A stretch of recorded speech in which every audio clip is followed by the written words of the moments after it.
It appears the Arizona legislature can dish out the budget cuts, but can't take them. While many state agencies are scrambling to fill funding gaps, lawmakers are sitting on a stash of cash meant just for them. Millions of dollars, in fact, have been cut from the DPS crime lab budget.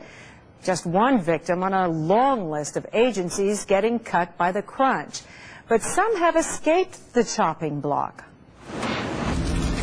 When it comes to identifying drugs, the devil is in the details. 26.15 grams. And in criminal cases, the details can lock them up or let them go. We would be kind of hard-pressed without DPS Crime Lab to do a lot of things we've been able to do. But starting in September, Arizona police and sheriff's departments will have to pay the state crime lab for analyzing evidence.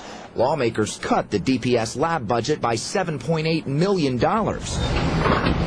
justifying it as part of their effort to fill a $2 billion deficit. In an ideal situation, sure, you would like to provide those services free of charge, but we weren't dealing with an ideal situation. Well, obviously it's going to have a significant financial impact on Tempe Police Department. And cops aren't the only ones confused. The best leaders don't ask anyone to do something that they're not willing to do themselves. On top of a 5% budget cut statewide, the legislature swept up over $300 million from state agencies and their programs, including the crime lab. But lawmakers looked past their own pockets. The governor's office had a $1.1 million balance in its account. The Senate hung on to $1.5 million, and the House had over $9 million saved up since 2001. That's $12 million they have just in case.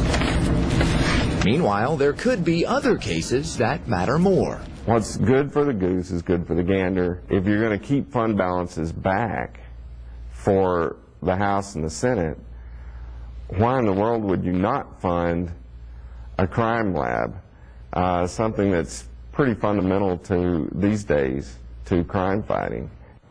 A spokesman for the House says House Speaker Jim Wires didn't vote for the budget, but that the House has agreed to give the Department of Education $4 million, which makes up for most of its cuts. A Senate spokesman said President Tim B. was unavailable for comment, but said the extra money would be used to reduce debt in the budget, not agency cuts. The governor's office did not respond.